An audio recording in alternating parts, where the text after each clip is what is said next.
If you're anything like a lot of the people I work with or talk to, there is a big fear of losing weight and then gaining it back again. And it also doesn't help that studies show that 97% of people gain at least half of the weight back, and the majority of them gain all of it back, with quite a bit gaining even more than what they lost.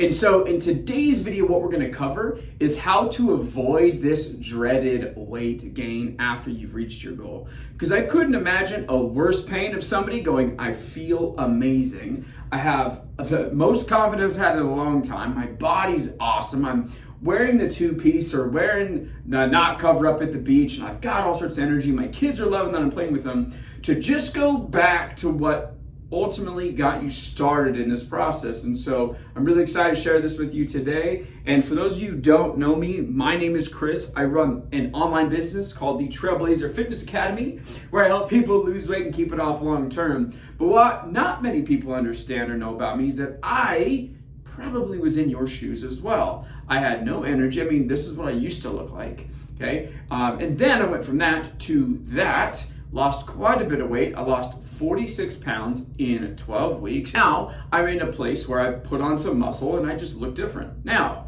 the thing is, to go from A to B is not the same as going from A to C. As in, to do the things that you're doing to lose the weight, getting to a place where you're in maintenance is completely different. And so what we're gonna dispel today is, one, what does it take to actually keep weight off? Two, how to avoid dreaded weight gain. And three, give you a solid framework that you can use in order for you to understand what it would take to lose weight and keep it off. And the one thing that I need you to think about in order for you to make sure that the weight doesn't come back, and I think you're really gonna like that part. So when it comes to losing weight and keeping it off, there's a balancing act we need to play.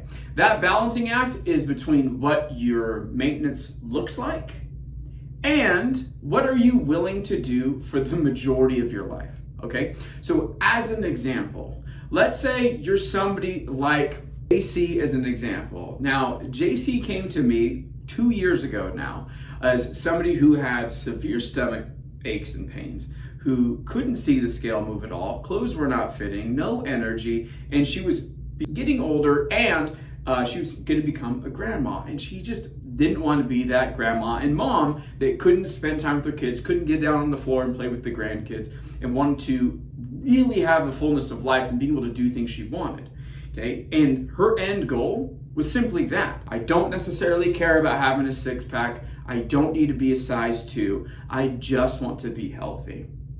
Well, to do those things, to get from where she was to where she got to, requires different things than somebody like me as an example, who wants to be able to compete in Spartan races at a high level, wants to be very strong, wants to be fast, powerful, and ultimately have a six-pack and maintain it year-round. Those sort of things, to go from JC to where she was, to where she wants to go, versus where I was to where I want to go, are drastically different. And the good news when it comes to maintaining that sort of lifestyle is the things that it takes for you to get to where you want to be, AKA to lose the weight, to get the body to whatever, doesn't require any more effort to maintain it. Because check this out. Let's say in JC's case, to lose the weight, she had to work out 3 times per week for about 30 to 45 minutes each time. Track her calories when she's losing fat, okay, and when she's going to lose the fat. Be active in her life, drink water, get good sleep, things like this.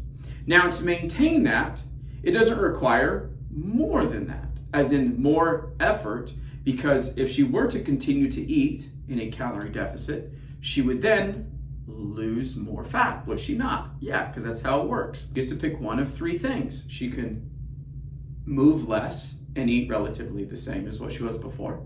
She could maintain her activity as in exercising and things and eat more, or she could work out a little bit less, maybe she was working out, maybe she's walking 10,000 steps per day. And she's like, to do that long term, I see is going to be a challenge. I might shoot for 7, okay?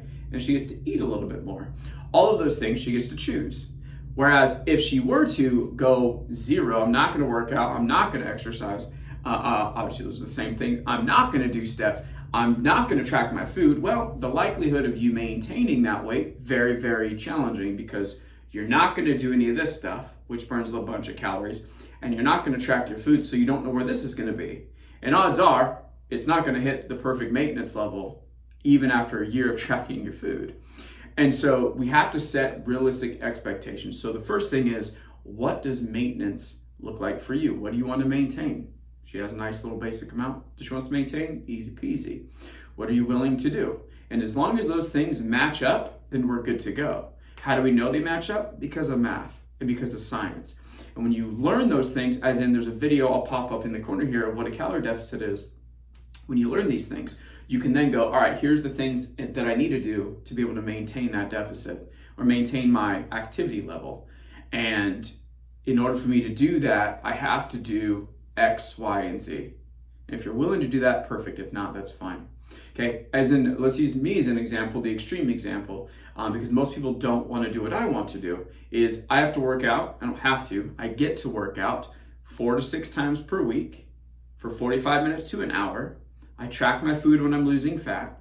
I prioritize sleep. I make sure I'm getting hydration in. I take supplements. I'm being very active when I'm in my lifestyle. Notice I could be sitting down doing this video, but I'm standing up. I can be doing these sorts of things so I can maintain, or if I'm trying to lose fat, which I am currently, doing those things to lose or maintain fat, right? Because I'm willing to, okay? And so with all of these things, the good news for you is, in order for you to gain the weight back, you just have to give up. That's it. Now, if you don't want to do that, we have to just find what you're willing to do. And odds are, if you're somebody who's lost substantial amount of weight, like JC or all these other people, you started this weight loss thing because you felt terrible. You had no energy, things were not going well. And if you stop doing those things, what you're doing is you're going, I want to go back to what I was doing before, which is what most people do. Most people before, they were doing A, B, C. To lose weight, they do D, E, F. And then what they do is they go back to A, B, C.